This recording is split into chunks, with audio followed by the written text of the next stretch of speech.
Thank you guys, and thank you to Mr. Farina for the kind introduction, and thank you to CBC for inviting me to come and speak to you gentlemen this morning. I know it's an interesting time in your lives. You're about to close a 12 to 13 year long chapter, that being school and high school, and open up a new chapter of your lives.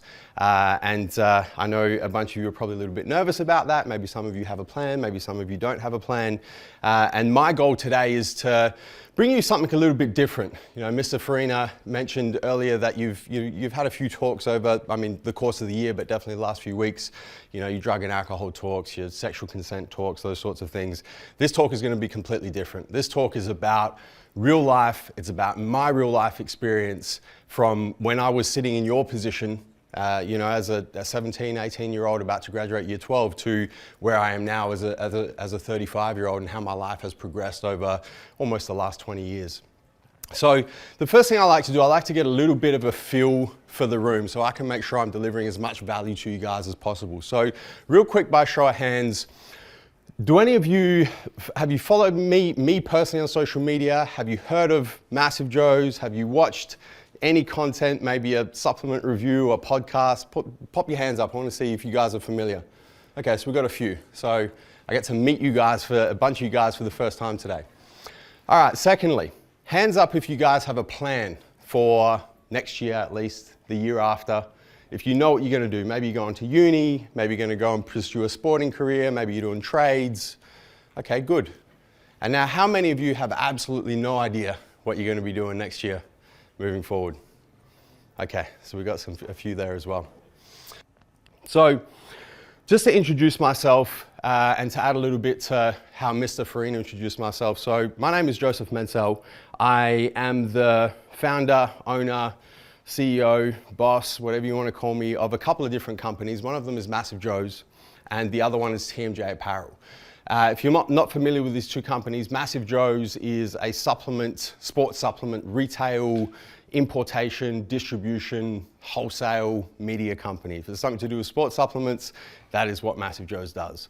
TMJ Apparel, on the other hand, is an activewear brand. So we manufacture women's activewear, men's activewear, workout accessories, training aids. If you're exercising, we've got apparel or workout accessories for you. I also, myself, I'm a professional men's physique athlete, which is a form of bodybuilding, more on that a little bit later, in the International Federation of Bodybuilding, which for bodybuilding is the equivalent of the NBA for basketball. It's the biggest, it's the best league. I'm a professional athlete in that league. I also, through my bodybuilding pursuits, I run the amateur side of the IFBB here in South Australia. So if any of you end up competing in a bodybuilding show, maybe in the next few years, maybe later on in your life, we'll probably cross paths. I effectively run bodybuilding here in South Australia under the IFBB.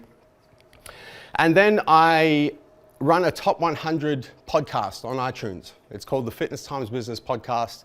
And through that podcast, I've had the opportunity to do things like this: present keynote speeches, and also do a lot of business mentoring. So I've been able to talk to and mentor and provide strategic and practical advice to people in a lot of different businesses outside of fitness, and I've had a lot of exposure to a lot of different businesses.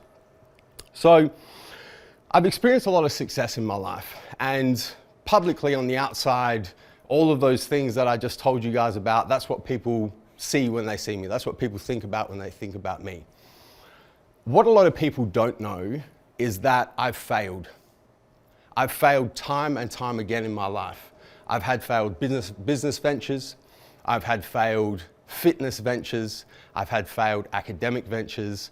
I've had failed relationships. I've had a failed marriage. I've failed time and time and time again. But I've always found a way to grow and develop and learn through those failures. I've always found a way to turn obstacles into opportunities, and I've always found a way to take the punches in the face that I've taken from the universe when I've least expected it, to get back up and continue moving forward. And what I want to do for you guys today is tell you bits and pieces of my story. I only have 30 minutes, so I can't go into everything, but I'm going to pull bits and pieces of my story out, including a bunch of these failures. And there's three main messages that I want to deliver to you guys today. The first one is to lean into your curiosity. The second one is about the three main fears that you will no doubt encounter along life's journey that will prevent you from pursuing what you truly want to do. And the third one is about the mindset that I encourage you guys to adopt when it comes to dealing with the punches in the face and the unexpected and the uncontrollable things that the universe is going to throw at you guys as you proceed. So I'm going to go back. I'm going to go back to when I was sitting in your position right now, guys. I was 17 years old. 2003 was the year. I went to school just up the road here, Prince Alfred College, PAC. Don't hold it against me. It was my parents' choice, not mine.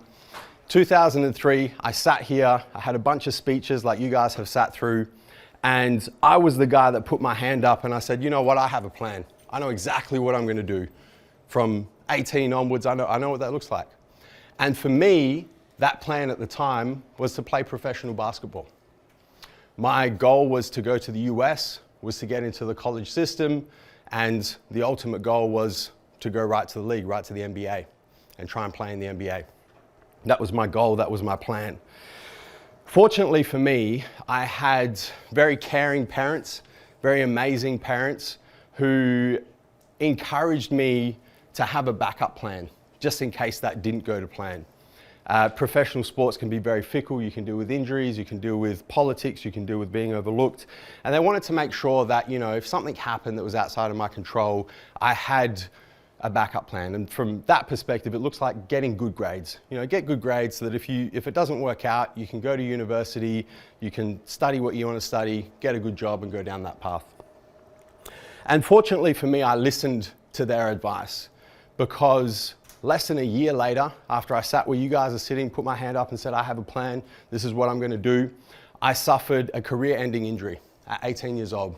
Developed a second round of stress fractures in my back, and that was it for basketball. Game over, finished. And for me at the time, as an 18-year-old who had these big plans, I was absolutely devastated. I felt like my soul had been ripped out. I felt like it was completely unfair. I felt like I'd been punched in the face completely unfairly by the universe. And I had no idea what I wanted to do. No idea. So I went from, I know exactly what I'm going to do, to I have no idea what I'm going to do within the space of 12 months. Fortunately, I did have good grades. I did graduate year 12 with good grades. And so I was able to enroll in a couple of different degrees just down the road in this direction at Adelaide University. So I enrolled in mechanical engineering and law. And the reason why I did both was I was just curious. I didn't know what I wanted to do. So I lent into the curiosity around engineering, practical side, strategic thinking, and then I lent into the curiosity of law. I'd watched, well, Suits wasn't around back then, but Law and Order and those sorts of TV shows, and I was interested. So I was curious about it. And as I was at university, something else that piqued my curiosity, something else that grabbed my interest was bodybuilding at the university gym. I'd been introduced to weight training through basketball as strength and conditioning. How many of you play sport? Good. So you guys know, right? You go to the weights room, you build up your body, and it helps you perform better at your sport. So I'd been introduced to it, but because basketball was such a big part of my life and was my ultimate goal, I never really did anything with it. And when basketball was taken away from me, I lent into that curiosity around bodybuilding. So did a bunch of research, figured out what the shows were, trained for over a year, did my first competition when I was 19 years old in 2005, and did quite well in bodybuilding. And the next thing that kind of piqued my interest, that grabbed my interest, piqued my curiosity, was supplements. Because I thought, well, if I'm trying to compete in bodybuilding, I'm trying to get an edge over the competition, supplements is the ticket to do that. So I started looking into supplements. At the time in Australia, few and far between. There wasn't a lot of variety, there weren't a lot of products, whereas over in the US, the market was exploding. There were some law changes over there, completely opened up the market. So I started buying and importing products from the US for me to use personally as a bodybuilder. Now I want you guys to picture this. I'm at Adelaide University gym, right? I'm training for bodybuilding.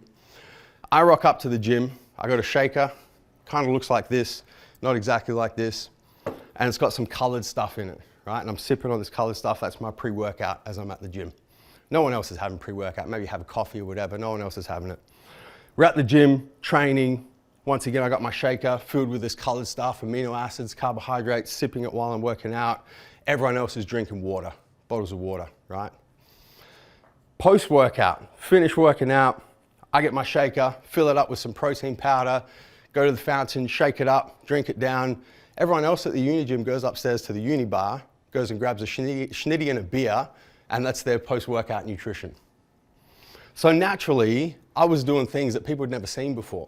And at the same time, my physique was developing. I was doing quite well as a bodybuilder, as a teenager. And so people started asking me, they said, you know, what's this colored stuff you're drinking at the gym? You know, what's this stuff you have post-workout? Why don't you come up and have a schnitty or a palmy and a beer with us? Why are you having this protein? And so I told them, and naturally they were like, well, you know, can you get me some? You know, I see you're developing, I see you're doing quite well. I want some of that, you know, cut me in on the action. So I went from importing tubs of stuff from the US to boxes of stuff, selling it at the university gym. At the time, I'm living with my parents. I'm 19 years old, living at my parents' house. Before I know it, my bedroom's full of boxes. Before I know it, it continues to grow. I'm importing pallets of stuff, dumping pallets to my parents' house. I don't have a forklift or a warehouse, so I'm hand unloading pallets, take over my entire bedroom, take over my sister's bedroom next door, the study in my parents' house. And it got to a point where I was literally loading up my car with boxes of supplements, driving to Adelaide Uni, dropping supplements off to customers, driving to Uni SA, dropping supplements off, driving to Flinders Uni, dropping supplements off, a few other gyms around Adelaide. I was literally the guy selling supplements out the back of his car. And then I thought to myself, I'd been exposed to e-commerce when I was younger. I used to sell wristbands on eBay and iPods and all sorts of stuff. And I thought to myself, man, if there is this market here, just in South Australia, just in, you know, the 25, 30 kilometers I can drive around, I'm selling pallets of stuff, there's got to be a much bigger market in the rest of the country. So I set up the very first eBay store in the country to sell supplements back in the end of 2005, start of 2006. And the business just exploded. It just went completely gangbusters. Continued to do that for a few years. And then I remember very vividly, it was about 2008, and I came across this thing called Facebook. I remember I was up in the university suite at Adelaide Uni. A couple of my mates were writing on each other's walls. I was like, what is this? What are you guys, what's going on here? They said, this is Facebook, you gotta check this out. So I set up an account. Immediately I thought to myself, man, this is a great way to get the word out about my business. So I set up a fake profile back then. You couldn't have business pages back then. Set up a fake profile, I called it Massive Joe, and used that to continue to grow the business. And so this continued to happen while I was studying at university. I was at university for 8 years, longer than I was at high school, just to put that in perspective for you guys, way too long.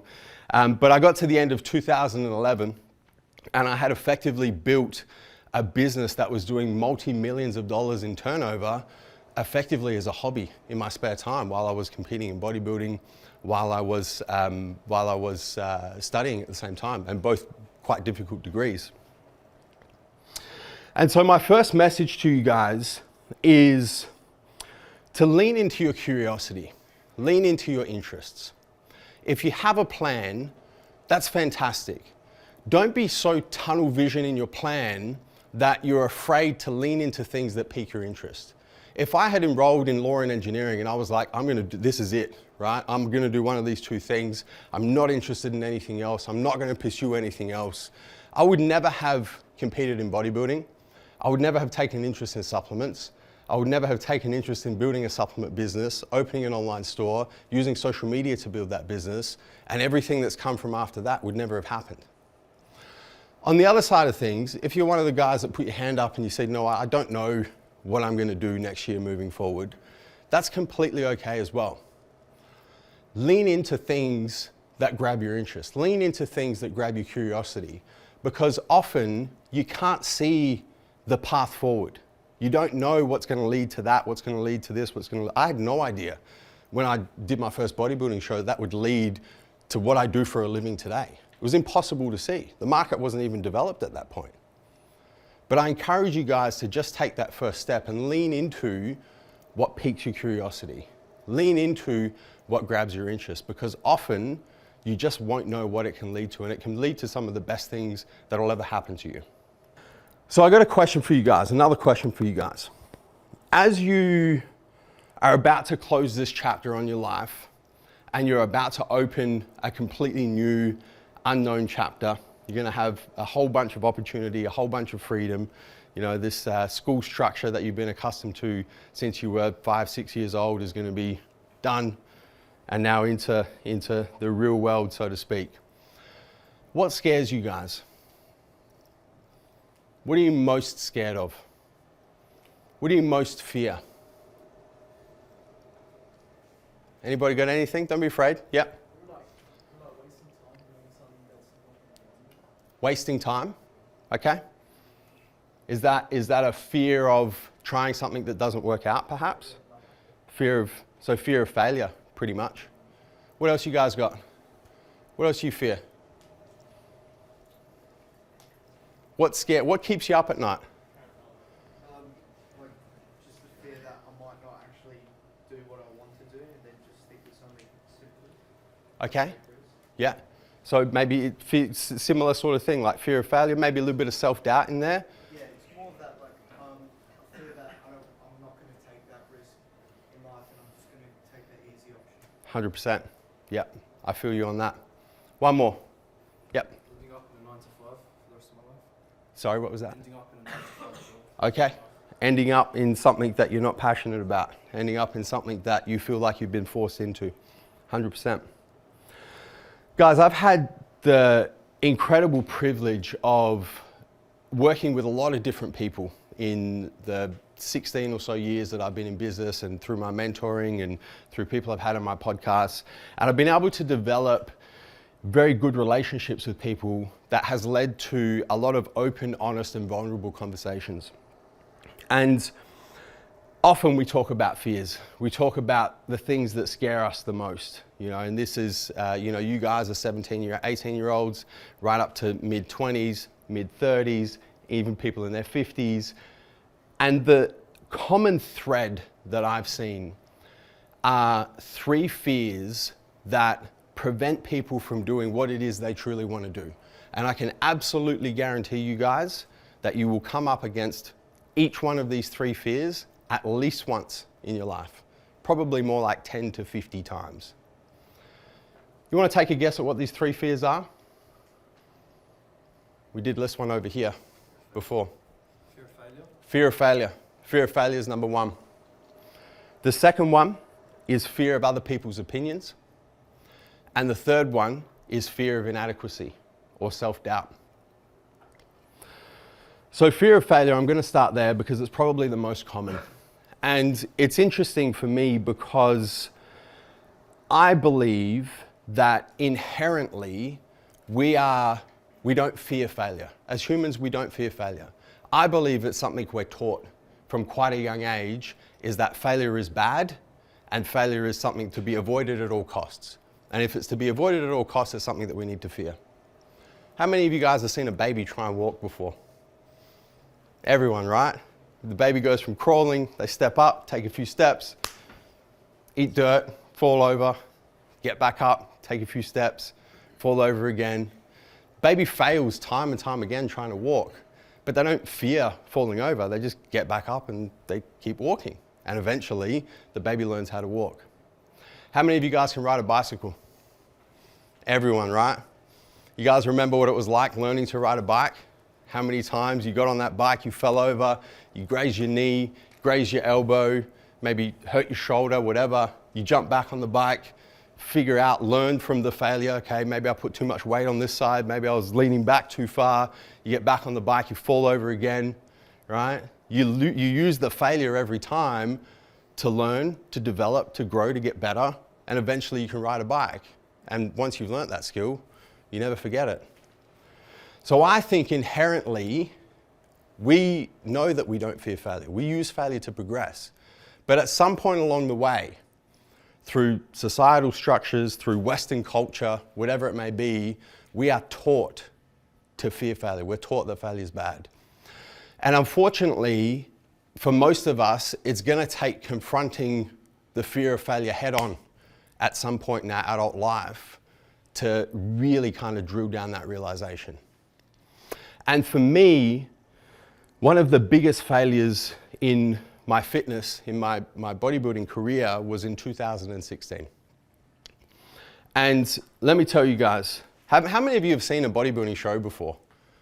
Oh, cool. Awesome. I wasn't expecting that. All right. So those of you who haven't, let me tell you, competing in a bodybuilding show is one of the most confronting things you can do. So picture this, right? You're on stage in front of hundreds, if not thousands of people at a show, and then whoever's watching on the live stream, you've got judges in front of you who are about to judge your physique. You're standing on stage, all tanned up, shaved, right, with budgie smugglers on, little undies, or in my category, we get to wear board shorts, so we cover a little bit more of our legs. And you're putting yourself out there in front of all of these people, hundreds, if not thousands of people. You prepared for this show. If you've cheated on your diet, it's going to show. If you've skipped on your cardio or skipped on your workouts, it's going to show. There's absolutely nowhere to hide. It's one of the most confronting things you can do. And in 2016, I added even more pressure to an already confronting situation, because for me, 2 years earlier in 2014, I won the state title, I went to a national show, and I placed second in a national show. The year later, 2015, I won a state title. I went to the Amateur Olympia, which is a worldwide amateur show, placed third at the Amateur Olympia. 2 weeks earlier in 2016, start of October, I won the state title again. I was getting ready to compete in this national show, and it was my time. It was my time to win the national title. It was my time to earn my pro status. It was my time to become a professional men's physique athlete. So there was a lot of pressure from the fitness community. There was a lot of pressure from my friends, my family, my work colleagues, my employees, my staff. And to add even more pressure, through Massive Joe's, the Massive Joe's YouTube channel, I see a bunch of you guys have seen some videos. We created an entire series around that detailed my preparation for that show and was supposed to climax in me winning the show, earning my pro status, and we had tens of thousands of people watching every single episode. So there was a whole bunch of pressure on this show. So we get to the day of the show. It was October 2016. I'd done everything I could do. Best shape of my life. It was my time. I was ready to go. Not only did I not win that show, but I didn't even place. I didn't even place in the top 5. I took a massive step backwards in my career as a professional men's physique athlete. And I was forced, really for the first time in that area of my life, to confront failure head on. There was nowhere to hide. It was failure. This is what failure looks like. And so you know what I did? You know what realization I came to at that point, guys? I did what we inherently know we're supposed to do when we fail. I took the feedback from the judges. I took the feedback from who was there in the audience, and I got straight back to work. I actually went to the gym that night. The show, I was on stage at 10 p.m. I went to the gym at midnight. I was training at 1 a.m. in the morning, and I used the fuel of the failure to develop, to progress, to get better. I got straight back to work, and a year later, 2017, won the state show, won the national title, won the Oceania, won everything. Unanimous judges' decision, next men's physique professional athlete. So I encourage you guys, hopefully you don't have to go through confronting failure head on like I did. The fact of the matter is a lot of you guys are. That's the only way it's gonna happen. But I encourage you guys, as best you can, to not fear failure, but to actually look forward to failure, because without failure, there is no progress. If you're not willing to look failure right in the eye and fail, and then use the lesson to grow and develop and get better, you're gonna stay exactly where you are. Without failure, there is no progress. Something else happened when I was forced to fall flat on my face and smack bang into failure. I realized that it wasn't actually the failure that I feared. You know what I actually feared? You know what was most confronting for me? It was, what are those thousands of people in the audience going to say? What's my friends going to say when I get back to Adelaide? The competition was in Sydney. When I get back to Adelaide, what are they going to say?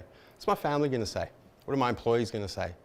What are the comments going to be on YouTube when that episode goes live or the news spreads that I'd taken steps backward? What I actually feared was other people's opinions, which is the second fear that you guys are going to come up against that is going to prevent you from doing what you truly want to do. And that little comment about the 9 to 5, 100% other people's opinions. And this is a big one, guys. This is probably the biggest fear that you're going to confront, especially for us men, especially for us men who have had the opportunity and the privilege of being educated in an institution like CBC. And the reason for it, guys, is there's a lot of pressure, right? There's a lot of pressure to conform to other people's opinions.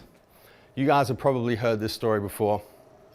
I'm not going to spend too much time on it, but it's the old, go to school, get good grades, go to university, or if you don't go to university, go get an apprenticeship, get a good job, find a partner, get married, buy a house, have kids.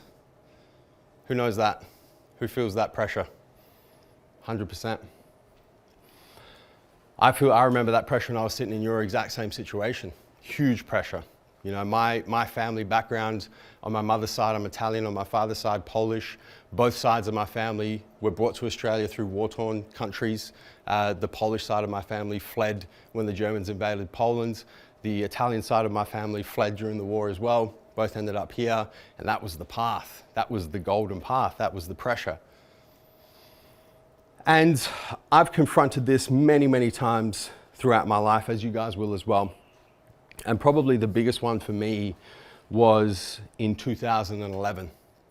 So 2011, so picture this.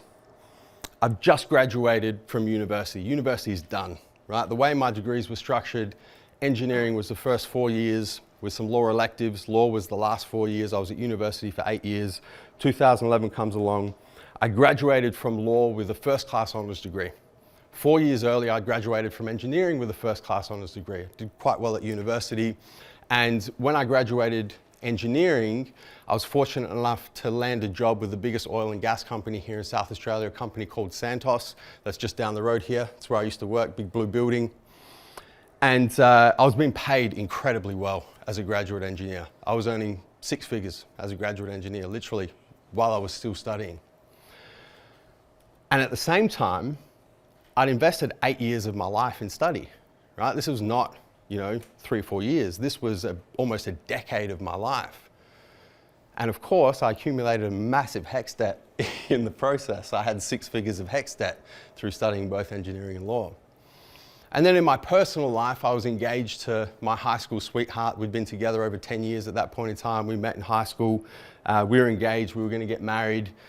And there was so much pressure from my family, from my friends, from my fiance's family, from society in general, to close the door on this little hobby business that I built while I was at university, the little hobby of competing in bodybuilding shows that I was pursuing while I was at university. Just, it's time for that to go, right? Now it's time to have the good job, get married, buy a house, have kids. That's the door you need to walk through. And I remember how intense the pressure from other people's opinions, and often the opinions that matter most to us are the people who are closest to us, right? Our family in particular, our close friends in particular. And I remember how much pressure there was to go down that path. But I had a big problem with it. I had a big problem with it because I feared the 9 to 5, right? I had a big problem with it because I knew deep down inside that that wasn't going to set my soul on fire. I knew deep down inside that that wasn't going to make me truly happy. I knew deep down inside that that wasn't going to fulfill me as a person. It wasn't what I wanted to do. So I made the very unconventional decision. And instead of closing the door on my business and my competing, I closed the door on my corporate career. I closed the door on my personal relationship at that point in time. I closed the door on everything that other people wanted me to do. And I opened the door on what I truly wanted to do as a person. And I remember how hard that decision was. And I remember having to confront those opinions of the people who mattered most to me, my family, my friends, my grandparents, my aunties, my uncles. I remember what that felt like. And a couple of things came out of that for me, guys. The first realization was that other people's opinions are just that. They're other people's opinions. It's not your opinion. You have no control over it. Other people are going to think what they want to think, and there's nothing you can do to change it. But then what I discovered was a few years later, when those same people who had opinions against what I ended up deciding to do saw me the happiest I've ever been, saw me the most fulfilled, saw me living life on my terms. You know what happened to those opinions that I feared the most? They changed. And this is the other thing. People's opinions change. People's opinions change over time. So I started to get support from the people who I cared most about because they saw the effect it was having on me. And I remember, and this is the advice that I want to offer you guys when you come up against this fear of confronting other people's opinions. I remember a big driver for me when I made the decision, the unconventional decision to live life on my terms and make that decision, was I remember thinking about, you know what, when I get to the end of the journey that is life, right? When I get to the end of my life, what's going to matter the most to me? Am I going to be more concerned with what other people thought about how I live my life? Is that going to matter to me? That, you know, I did what my grandparents wanted me to do, I did what my parents wanted me to do, I did what my friends wanted me to do. Is that going to matter to me when they're probably not going to be there when I reach the end of this journey? Or is it going to be more important to me that I live life on my terms and I lived a happy, fulfilled, blissful, satisfied life? And that's what I fell back on. And that's what I encourage you guys to fall back on as well when you come up against this fear of what are the people closest to me going to say when I do what's unconventional, when I do what I know deep down inside is what I truly want to do. It's my life. I get one shot at this. This is not a dress rehearsal. You guys have to live life on your own terms. The third fear, the fear of inadequacy, also known as self-doubt, which tends to manifest itself, and you guys are going to experience this over the next year, I can guarantee it. I don't have the skills or the experience to do this. I don't know what I'm doing. I have no idea what I'm doing. I've never been in this situation before. How am I supposed to get through this? That is the fear of inadequacy. And for me, the most difficult part of my professional career as a businessman, and being in business now for coming up to 17 years, was about 18 months ago. Start of the pandemic, start of COVID-19. It swept the world. It disrupted international freight schedules. Gyms were shut along with a lot of other businesses, but for my business, gyms being shut was a really big deal. People don't go to the gym, they don't use supplements, they're not buying activewear, it's a big problem. Stay-at-home orders were in place, so people weren't leaving the house. We also saw the value of the Australian dollar completely collapse. And what all of this amounted to for me in my business and what I was exposed to was I saw in a period of 10 days, my top line sales dropped by 60%. Now, for a business that does 8 figures in turnover annually, you guys can do the maths. That's a big deal. That's a big chunk of revenue, a big chunk of money that we were used to bringing in as a business that wasn't there. And there it was for me, fear of inadequacy, self-doubt. I had no idea what I was going to do. What do I do when every single thing that could possibly go wrong in my line of business goes wrong in a period of 10 days? I didn't know how I was going to pay my rents on my retail stores. I didn't know how I was going to pay my staff. I didn't know how I was going to pay my suppliers. I did not know what to do.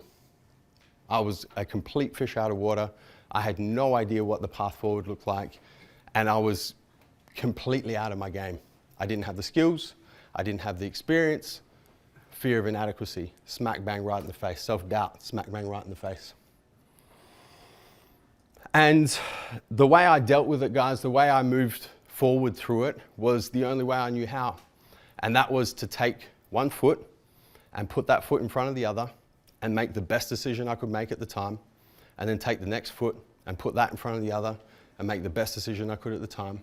And I made some really good decisions looking back, and I made some really bad decisions looking back. But I didn't know any better.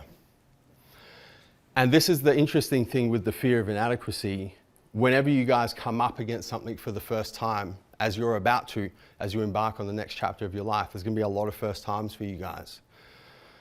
What's inherent in doing something for the first time is you don't have the skills or the experience to do it. You can't possibly. That's what makes it the first time. One of my favorite authors, she's a psychologist, her name's Brené Brown. She is the worldwide authority on shame. She studies shame. And she's done a bunch of different talks and written a bunch of different books. And she has something that she calls the FFT. The first F, I'll let you guys use your imagination as to what that stands for. The second F stands for first, and the T stands for time. So it's the F, first time. And she says, whenever you come up against the FFT, the F first time, you're always going to experience self-doubt.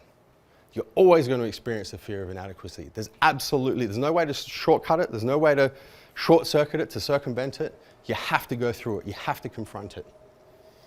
And you guys know what the antidote is to the fear of inadequacy? You know what the antidote is to self-doubt? When you come up against that fear and it stops you in your tracks and you go, not going to do that, don't have the skills, don't have the experience, not sure what to do. The antidote is courage. The antidote is having the courage to go, you know what? I don't have the skills, I don't have the experience, but I know in myself that if I take one step after the other, I'll figure it out. I have the courage to go forward without knowing what the path looks like. I have the courage to go forward without any guarantee of success. So whenever you guys come up against the fear of inadequacy, whenever you come up against that fear of self-doubt, whenever you're in a position where it's like, I have no idea what I'm doing, I'm a complete fish out of water, I don't know what the next step is, have the courage to take the next step and know that you'll develop the skills and the experience to get through it. So guys, one thing I can guarantee for all of you is that you can have all the plans in the world. Those of you who popped your hand up right at the start of this talk and you said, you know what, I got a plan, I'm going to uni, I'm going to trade school, I'm going to go pursue professional sports, I'm going to go and do something creative, I'm going to do something in the performing arts, whatever that looks like. You can have all the plans in the world. Sometimes those plans aren't going to go to plan. Sometimes the universe is going to throw something at you from left field, completely unexpected, punch you straight in the face. And for those of you who don't have plans, you don't escape that either, right? Just because you don't have plans doesn't mean that the universe isn't going to throw something at you that's completely unexpected from left field that's going to punch you straight in the face. And I have this little mindset around how I approach things that are outside of my control, how I approach things that I didn't plan for, how I approach the punches in the face. And I want you guys to understand that no matter what happens, no matter what gets thrown at you, you have two choices. The first choice is you can perceive things as happening as good or bad. Things don't care, they just happen. The pandemic just happened, right? Something that happens in your life that is not what you planned, it just happened. It doesn't care if it's good or bad, it doesn't know if it's good or bad, that's on you. You get to decide whether you perceive things that happen as good or bad. The second thing you get to decide, and this one's super important, is you get to perceive things that happen as happening to you, meaning that you're just a sitting duck, completely out of your control, and a big wave comes along and flips you over. You can make that choice. You can say things happen to me, or you get to choose to perceive things as happening for you, meaning that things that are outside of your control that you didn't anticipate are actually pushing you in the direction of your life that you're actually truly meant to go. You just don't know that just yet. So one of the things that I do personally is I have this mantra or affirmation, whatever you want to call it, mindset really, internal dialogue, where I say, only good things happen for me. Only good things happen for me. That's how I choose to perceive whatever comes in my direction. And a great example is what happened when I was 18 years old. When I was planning my professional basketball career, when I developed that injury, I felt at the time that that was the baddest thing that could have happened, and it happened to me, and the whole situation was a disaster. But now looking back on that, it was actually the best thing that's ever happened to me. And it happened for me because it pushed my life in the direction of where I was truly meant to go, which has led to me being right here, right now, talking to you guys. Only good things happen for me. And right now, with everything that we're going through, wearing masks in class, the pandemic, all of these border restrictions, travel restrictions, all of this, you can choose to go, you know what, this pandemic, it's really bad, it's happening to me, I hate it.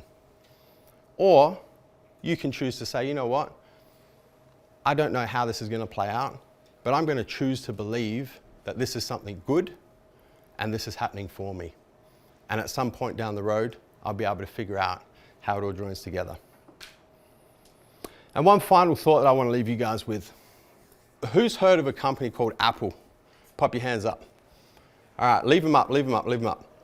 Keep your hand up if you guys have heard of a guy called Steve Jobs. Oh, good, excellent.